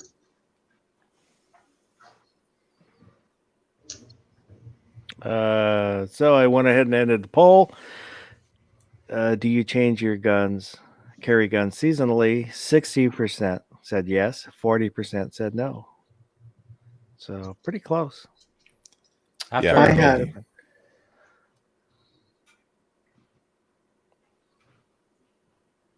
who wants to go? it's kind of funny. We all jumped at the same time. After the last couple of range days, though, practicing with the 43X makes me not want to change with that little subcompact gun compared to my P01. I'm not nearly as efficient with it. I think what probably is hurting is the triggers are so different. Yes, they are. Like if you went to from an M9 to a P01, it'd probably be easier. I mean, the P01, you really have to train for that double action pull, but then everything after that is such a crisp and light single action pull. With the 43X, though, I feel like that I got extremely lucky with the trigger that I got, because you can vary between the 4 and a 6 pound trigger pull between models depending on where you buy it. I was lucky enough to get probably about a 4.5 pound trigger pull on that. So it's actually a really good trigger, and I actually like the audible and tactile reset on the Glocks as well. I'm the one weird guy that likes Glock triggers. There's a few out there. I don't mind it. I haven't changed mine just because I shoot well with it. So I didn't. Everything I changed was basically cosmetic. Mine is just, it's a beater. I didn't upgrade anything, didn't do anything to it. If I want a nice trigger, I got 1911s. And for a carry gun, I like to keep everything stock. I might change the trigger itself to maybe like a different profile, but I won't change the internals beyond the springs. I even have the plastic sights. So do I. Yeah. I didn't want to change those. I didn't want to mess with anything. If you're within 7 yards of me, I don't need them.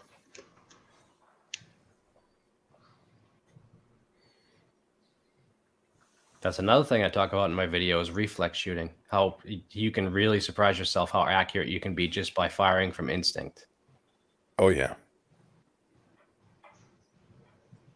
That's when I do dry fire, which I probably don't do enough. That's what I'll do. Clean the guns, assemble them, and then I'll pick out spots and then aim at it, present at it, and then check how close I am aiming wise.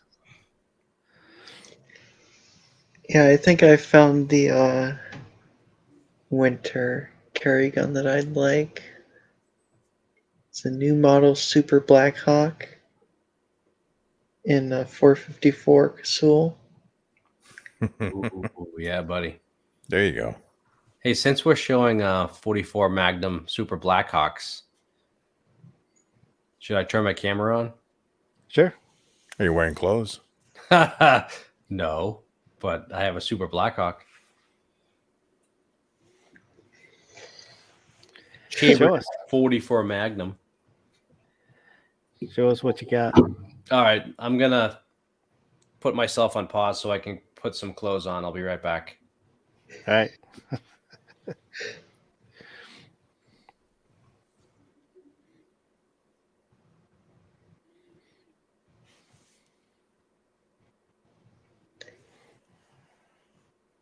The 454 Casull is just such an extra caliber.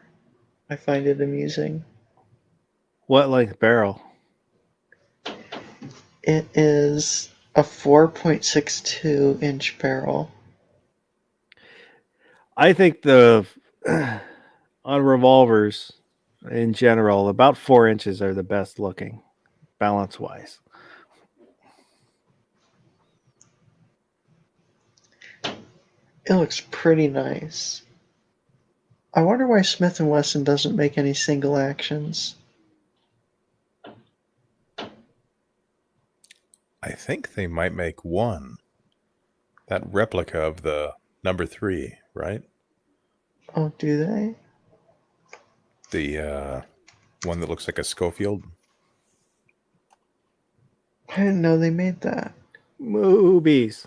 They did at one point anyway. I don't know if they're still doing it. How's it going, Moo? If you're talking, you're muted. I was double muted. Dang it. There you go. Hey, Foss, Baron, Candace, and Pacifist, if you're wearing clothes. You Yeah. were on double secret suspension Double secret probation. Yeah. probation. Yeah. I was the kids. So I'm not a boomer, but my kids are 20 and 23. My daughter, she's a junior in college. My son, he's off, married, whatever. And so they're both here by themselves this weekend. So it's just the four of us. So it's been freaking awesome.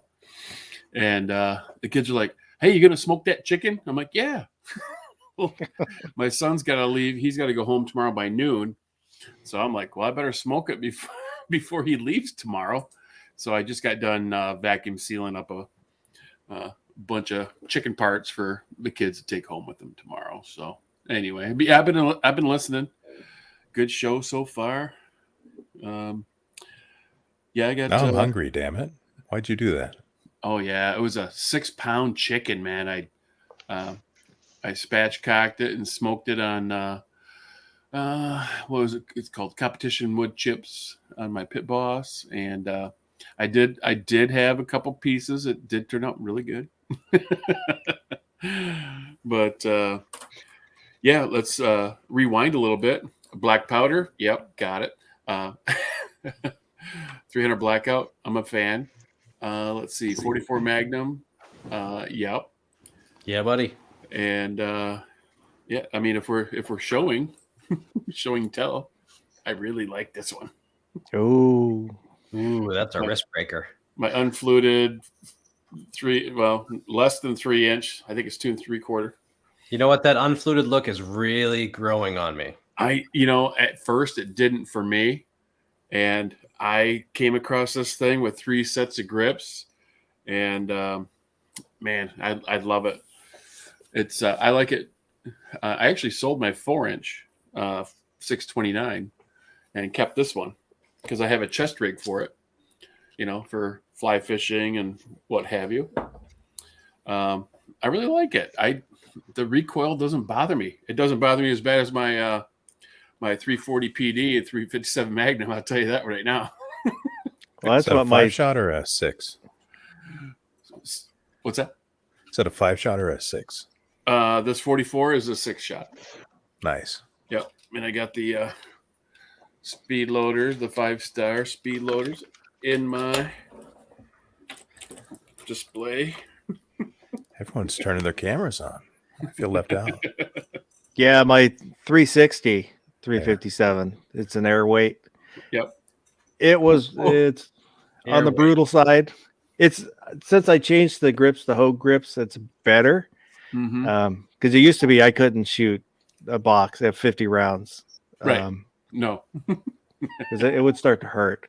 But I figure, if the time comes I need to use it, Mm-hmm. the adrenaline is a hell of a painkiller. I've got some Hogue Tamer grips for this. They're rubber and they stick way down. Yeah. And it's really comfortable at the range. But these look way cooler. And like you said, if you're going to use it when you got to, you're not going to notice. I don't even like to shoot this thing. This full size tank of a I've got 44 Magnum. Nice. Ooh, look at that. That's a nice. Is that a Galco? Oh, that's a beauty. no, I think it's made by a shop that's south of here. Yeah, Good, this but- tank, full stainless, heavy 44 Magnum. I don't even like to shoot this. Well, I took a rotary tool and smoothed out all the edges because it used to cut my fingers open. Oh, yeah. This is even for a shorty, it's pretty heavy. These VZ grips though, they chew you up a little bit. Did you Even with grind the back here, or do you have a Bisley frame? I You have just the rounded trigger guard. Yeah, Was because it this Grizzly this frame? scrapes on your fingers. Yeah, this is. I think I bought this maybe like 3 years ago, maybe almost 4 years ago, because I bought it on my 44th birthday, and I'm 47 now. nice. Yeah, I haven't going back a little bit, listening while I was cooking. I haven't used that 450 Bushmaster for any hunting yet. It's fun to shoot though. Gotta tell you what. So, are you restricted to that for hunting in your area? Yeah, I'm in Michigan. Oh, okay. So, and you're in Michigan, right? I'm in New Hampshire. Oh crap! I thought So you were in Michigan, you shouldn't be restricted to anything because the deer population is kind of out of control over that. Well, over correct. that way. You're right with that. But if you look, let me get out the map. If you get out the map, from here down is shotgun or straight wall. Yeah. And from here up is rifle. So Same when thing in New Hampshire. Like yeah, Route 101 is probably 10 minutes north of me. And south of that, where I am, I can only hunt with a shotgun or black powder muzzleloader. black powder or pistols or. But north of 101, which is only 10 minutes north of me, I can hunt with anything I want. Yep. And in northern Michigan, I've hunted from everything from 338 Win Mag down to what was the smallest of probably my 270, which is my favorite deer round is my 270. My favorite is a 30-30, but now that I'm using optics, I've kind of, if I hunt up there again, it'll definitely be with the 25-06. Yeah, a lot of guys hunt with 25-06 up here. Yeah, I was talking to Alaskan Ballistics, and he told me that a lot of guys up there hunt with 117 grain for moose. Whoa. Wow. Well, actually, I think it's 120 grain. But with the 117 grain that I got up my hands on here, just off the shelf, the 1 in 10 twist rate was having a hard time stabilizing even that weight. So you would have to definitely get a better twist rate on your barrel. Yeah, that I even bought a 350 Legend too, and I sighted it in last fall and didn't go hunting with it. So yeah, I got the gamut covered. But my favorite in our south zone, which is shotgun or whatever you say, my H&R Ultra Slug, that 12 gauge with a Hornady SST jacketed hollow point in that thing. That thing, dude, is a tech driver. And where I hunt, 100 yards is a long shot. Yeah. And I killed my biggest deer ever with that 12 gauge, and it was at 89 yards. That's a good shot, 89 yards. Yeah, right through the armpits. Matter of fact, I'll show you. There's my your European mount right there. Nice 8-point. I don't know if you can see it or not, but yep, can see it. That's my. Let me go back. Sorry, that's my favorite. And I've got other deer mounts and stuff, but that's the only one that's in my office. That's my proudest one. Okay, got to roll. Drive careful. Yeah, the last deer I shot with a 12 gauge Sabot slug, or Sabo slug, as people like to pronounce it, out of a 20-inch barrel. I got the 870 Super Mag, so it's got the rifle sights on the barrel. And I shot it at probably 15 to 20 yards. And I thought I was straight on, but I must have been at an angle, because when I went to move it, because it was coming downhill at me, I went to move it to gut it. The left leg was just completely limp. So I turned it over and I blew the whole right shoulder out with that 12 gauge slug. It does some serious damage. But then when you look at the picture, when I hung it up, it looks like a nice heart shot on one side. Then you turn it over to the other side and it's completely blown out. I did the same thing with a little. I lost that whole shoulder roast. Yeah, I did the same thing with a spiker that I was hunting with my niece, and she had a 20 gauge slug with open sights, and she shot at the damn deer 3 times, And I'm like, I had my H&R with me, and I'm like, okay, enough of this. Wham! And hit it in the neck and knocked the opposite leg right off. Yeah. You know, hey, G-Web. Well, Candace had to leave. It was getting late. Yeah, said it's almost 4 o'clock. It's almost 4 o'clock for me too, but I took a nap, so I'm all right.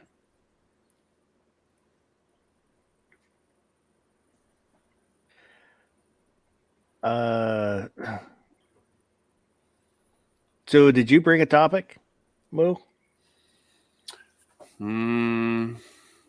No, I was just commenting on all the other topics, I suppose. You're supposed I'm a to bring loser. topic. Maybe G-Webs did.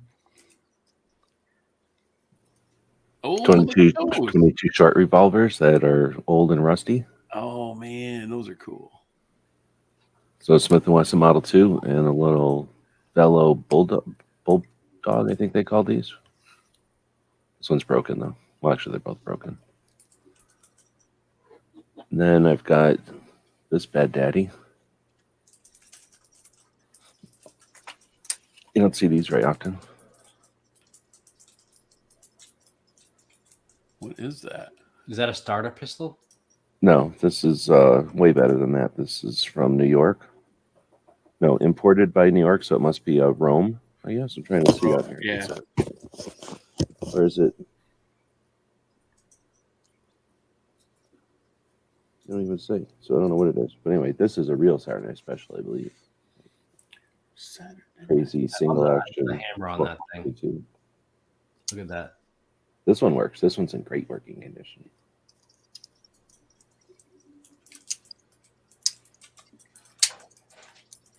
I don't think they're double. Oh, no, they are. No, they're not double action. They're kind of double action. Maybe it's broken. It spins the cylinder. Do you want to play a game? Oh, Jesus. Would you like to play a game? 5 out of 6 people love Russian roulette. That's that shirt that Gizzard Gary had on. Yeah. And then I don't know. This thing's pretty bad, but it's got the this way you can just adjust the sights for windage real quick on it. You can check your headspace. That's funny. They're running. Yeah, exactly. Like, oh, this one is just there. There we go. So I don't know. I got this. Are like this one's definitely RG. It says it right there. RG 40. So is this a 40? I think this is a 40. Do you have to use clips for the 40? I can't open this. This one's super broken. I got this one too. Anyway, you guys are showing off fancy revolvers. This is my revolver stuff. Oh, and then I got a 25 ACP revolver made in France. It's double action. Oh, look at that. How goofy is that? Loading gate. Oh, that one's cool. I like that. Pretty neat. And it's made in Paris, France. And I think, well, I guess somebody, at first I thought somebody cut down the barrel because like the roll marks run right off the edge of the barrel. But then they would have put the sight back on, so that doesn't make any sense. I guess it was just probably an accommodation for America because they probably didn't even bother putting numbers on them over there. I don't know what the rules are over there. But it's definitely only made to hold on with 2 fingers. Wow. PNW Woods was asking. That was a Rome. This one's for sure a Rome, but this one doesn't really say. It says COM Prod Inc. COMPROD Inc. New York City. Here. I'm thinking that's the importer, right? I don't see anything here. Nothing on this side of the barrel. Over here it says 22 caliber short. Model. Something. Serial number is here in front. But I don't see any other. Nothing on the grip. So this is what they were real afraid of. But yeah, doesn't it look like a starter pistol? So goofy looking. But this would probably make some guy walking home from work like comfortable, right? Like, I got my gun. Somebody was out there like, you know, able to cope because they had this. I mean, things like these were brandished, like, leave me alone. Like, okay, leave that guy alone. He's got a gun. What's the material that those grips are made out of?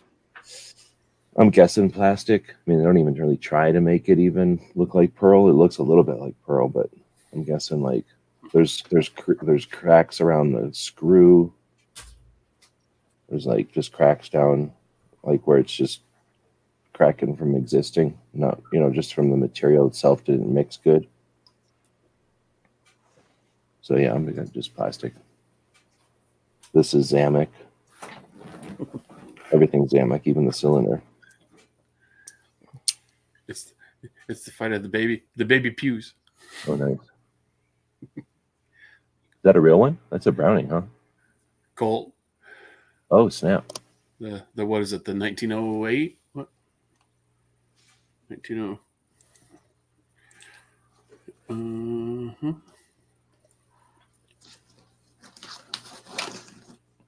Oh, I got this in here. This one's different. My eyes are bad.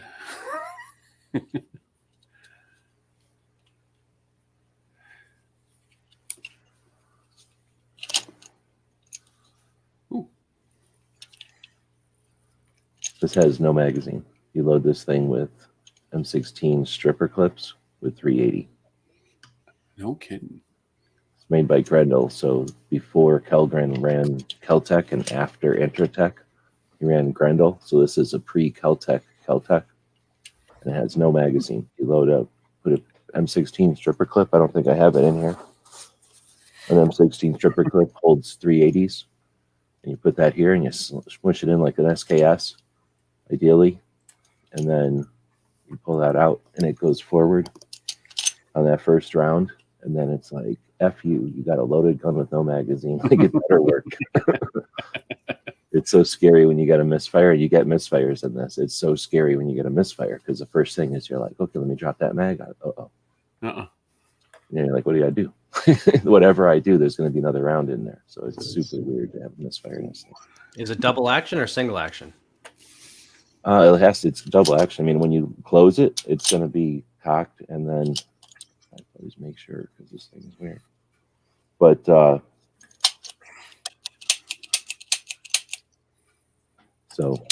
I don't know what to call that. I mean, it was neat at the time. Crazy weird trigger guard and stuff. The plastic is good. That was the main thing back in the day. Like the plastic would fall apart after a little while, after any amount of work. So they had their plastic. Now this is plastic as a Tech 9, I guess, right? This would have been after the Tech 9, so this is the same plastic. So they had that part down. And the ergonomics kind of has that Keltec vibe.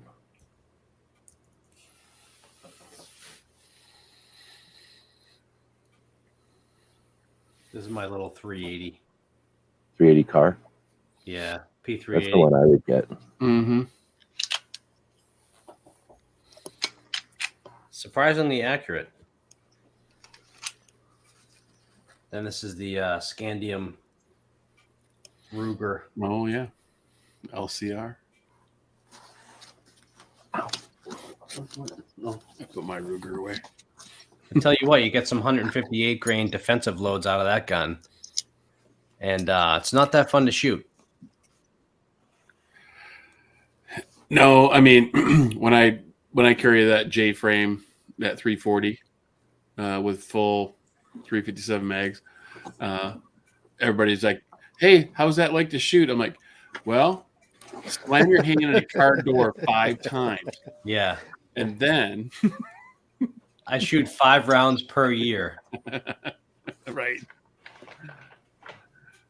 Yep, slamming your hand in a car door. That's about the equivalent of that. I mean, you can do it. You don't want to do it, but you could do it.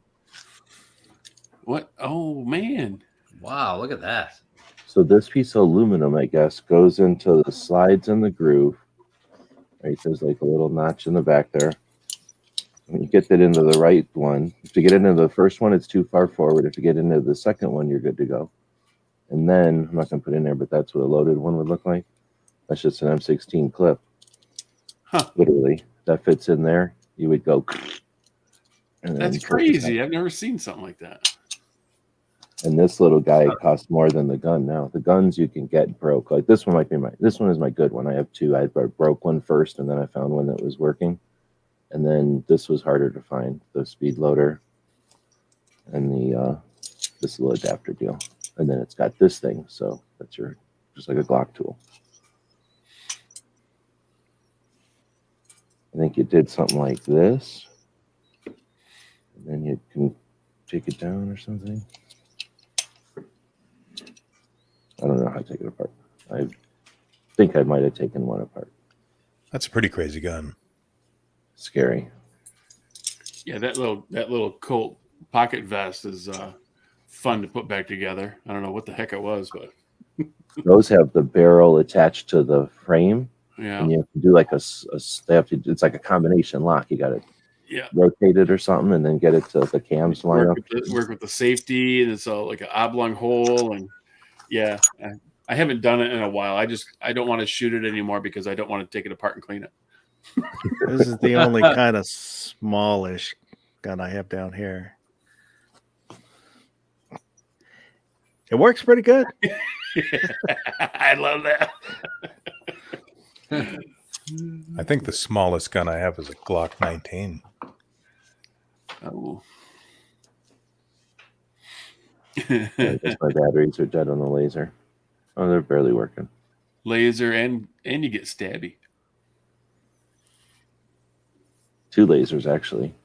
This one engages when it's working. No, they're all dead. But that one has a little tiny switch on the back there. Oh yeah. So it should engage when it's up, it's off. So that way, when you pull the hammer, it would flip the switch down and engage. Damn. Does that have 2 lasers? Yeah.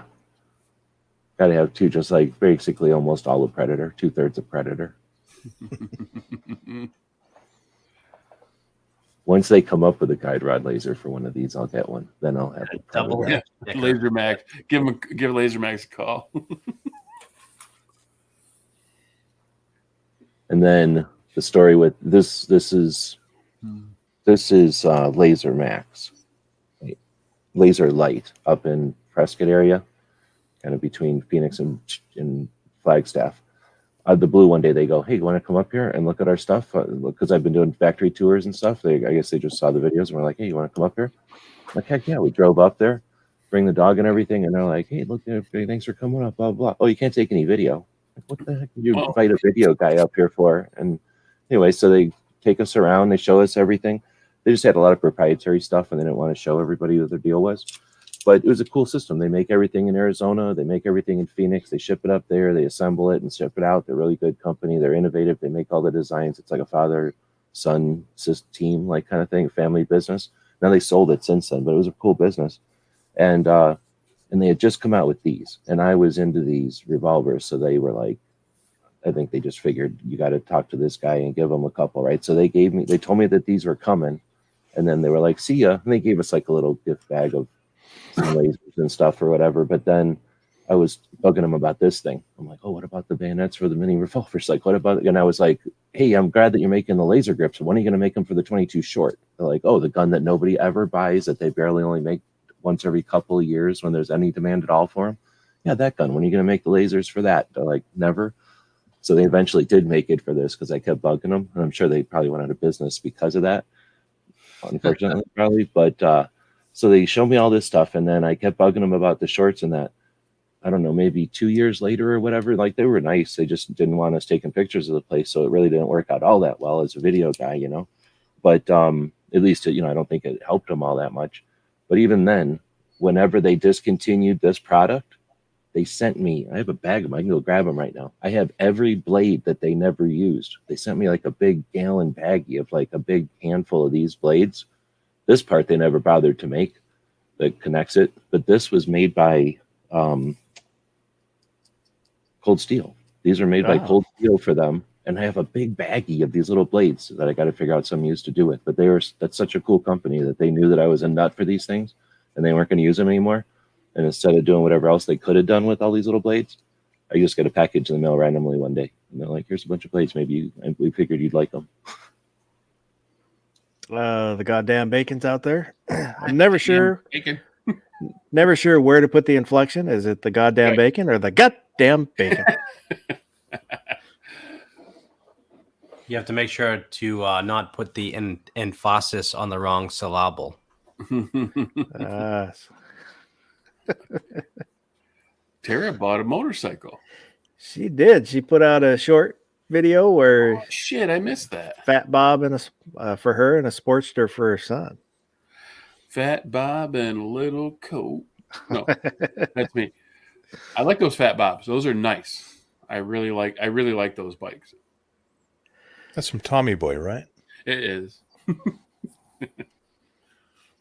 That guy in a little coat. Richard.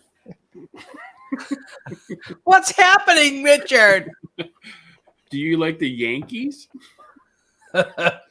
And who is your favorite little rascal? Spanky. Is it alfalfa or is it Spanky? Spanky. That's the way it went. So I think we should end the poll. All right. I had put a poll out there. Let me end it there, and as soon as it pops back up. What do you think about the bring your own topic? 100% said they liked it. It was a nice change of pace. Well, It was, you know, especially since I forgot to pick a topic for for this chat. Yeah, I forgot it was Well, today until it doesn't work today. for everybody since when I came in, I didn't bring a topic. Well, that's all right. You kind of came in near the end here. We'll probably wrap up here in just I a was bit. listening to all the topics and I enjoyed them very much. Well, you could have brought like a political topic, and then we'd be here till Oh, no. like No, Tuesday. no. We'd be here till Tuesday morning. Nope. G Webs is working on taxes. I got $3 back. I like that multi-barrel right there. So these turned out, I finally found what these are made after, but you push this little deal down here, and then these twist. Oh, I guess I'm gonna pull that back. These twist, and then there's a loading gate on this side. So you load one, load the other. See, they rotate. See how cool is that? And there was a real gun. I mean, it basically looked just like this. This thing says on here is made in North Carolina, Matthews in North Carolina. And I always just figured they were like, hey, let's use the bottom of something and just put this on here. But now there was like a gun that looked almost exactly like this made, I don't want to say Colt, but back in the day. And this is just a kind of that one I think was all brass. It kind of looked like one of them knuckle guns, the real one. This thing is stainless and stuff. Look how. So how do you load the middle? Oh, the middle is just the rotate. It's Okay. it's not really a barrel. Am I crazy, or are those things not anywhere near centered on there? Yeah, they don't look centered. Yeah, they're not. Let me bring it up. Big screen. It's not very expensive gun, I'm guessing at the time. Oh, It's yeah. probably something between like novelty and recreation, maybe. I'm sure it's fine. I mean, it doesn't even have a sight, so That's true. And it's 22 short. Good enough. You put an But eye out. I just got it because it looks so much like the little NAAs and stuff, but it ain't. And then I was like, I always thought it was just something else. And then this if thing- it doesn't work, you can just use it as a melee weapon. Pretty tiny though. It'd probably be better just punching them. You could definitely blacken an eye with that. Come on. what you do is you throw it on the Oh. ground, and they'll try to get it, pen- and you can the kick them in the pen face when they do Now that. you're thinking. Those are cool. I saw your video on them where you kind of said they're not really effective. Oh, I didn't But, say that. Did I say that? It's something similar to that. I don't remember exactly, but they're I mean, they're not made to be like, cool. oh, let me draw this or whatever quickly. But I can imagine where, like a Liberator or something, it would be amazing. But it's not an NFA. That's why I like it. For me, it's a specimen of something that complies and is effective. And it's not going to challenges the stupid NFA. And this particular one from the factory is threaded for a suppressor. But basically, because it breaks and has a pistol grip and a trigger, right? It's just a pistol, just a goofy pistol, but it's just a pistol. And the company So if you was, I think, from Wisconsin and maybe moved twice, and then eventually got bought by Bond Arms and was made by Bond Arms for a little while before they quit making them. They're super complicated inside. if you carry it I've in your never taken pocket, is that open carry? I don't know. What would you think? I guess no, because maybe not enough of it is showing, but I don't know. This is the grip, technically. I mean, it didn't take that long to get it ready. I know for Washington, for it to be open carry, you have to have it visible from 3 sides of your body. It's like front, side, and back. I don't think that You walk around like this. Like a pen. It could easily be just a pen or maybe a flashlight. Don't worry about it. All right, that's all I got. Well, that's cool. M. Gabriel coming in at the end here. Oh, so Moo, we'll start with you because I'm looking at you. Yo, bud. You got anything going on? Anything you want to plug? No, I got nothing. I occasionally get on the barbecue chat on Saturday nights, even though it's named after me. I'm there probably 99% of the time. We talk food and mostly shenanigans, but other than that, I got nothing. For Washington State. Goddamn bacon. Thanks for the link, buddy. Oh, no problem. Pacifist, what you got going on? Yo, I just finished a video tonight. It's going to be going public at 9 a.m. tomorrow morning.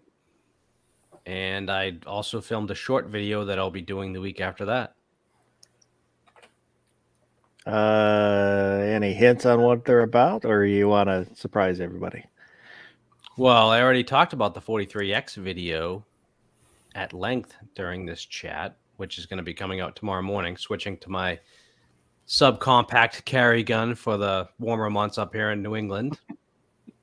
And then with the AR short, I blow a bunch of shit up. Ah, there you go. And then I take some 200-yard shots and knock my steel over. So I just ruined it for you guys. Well, it's a short, so it'll be worth watching. That's what she said. Thanks, DJ. Oh yeah, Smart Alec. Well, let me play this real quick before I start yammering.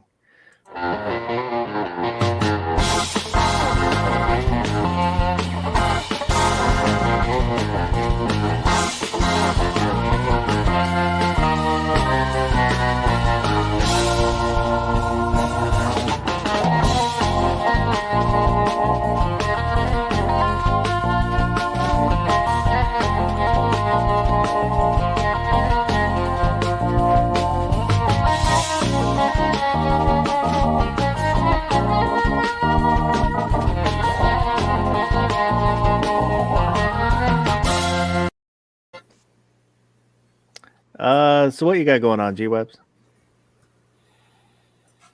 Taxes. Thanks for the plug. Thanks for the link. And I'm going to dive back into trying to figure out how to import my Quicken into here so that I can, pay Biden. He's got a lot of bills, and I feel like it's my obligation and responsibility to help fund his reckless spending. Got nothing else to do with my money. Oh, there you go. Yeah, all the stuff that I'm supposed to do. Baron made me a neat list of stuff to do during the chat, and I even looked at this list over and over during our chat and forgot to do any of this stuff, like the putting the email scroll and telling people early to leave comments. If you watch this in replay, go ahead and leave a comment on anything that we talked about. That way we can kind of keep the conversation going. Did I missed the part where you asked people about this crazy time change thing? Is this a permanent thing, or is this a test, hopefully, or what's the deal here with this crazy? Well, I did put out a poll, and had 100% said they. Oh no, that was the wrong thing. I don't know what the hell's going on.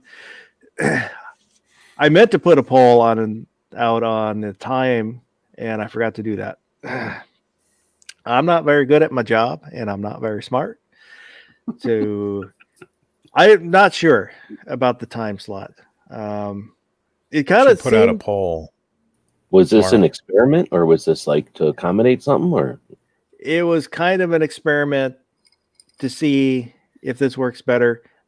Seemed to work better. We had a few more people. Yeah. Especially people that usually don't make the chat. So, And I'm just getting drowsy right now. We would have been starting right now. Right. it would have been a total shit show. I mean, you've been kind of liberal with your poll tonight, so I'm surprised that you forgot that one. Yeah. So I'm not sure. We're kind of testing out to see how this goes, and if it ends up not working, then we'll go back to the other time slot. But for I enjoyed now, I think we'll stick with the 11. See how it goes, and I'll put out a poll on Tuesday. Because Mondays are kind of shout outs for small channels. Try and help out small channels. And then Tuesdays are polls. And then I haven't figured out what to do with the rest of the week for the community tabs. But that being said, I appreciate everybody that hung out with us tonight. And you know who you are, so I'm not going to go through the chat again. Thank you to everybody that's been on the panel. And I hope everyone, where to go? Everyone has a good day. Still here? It's over. Go home.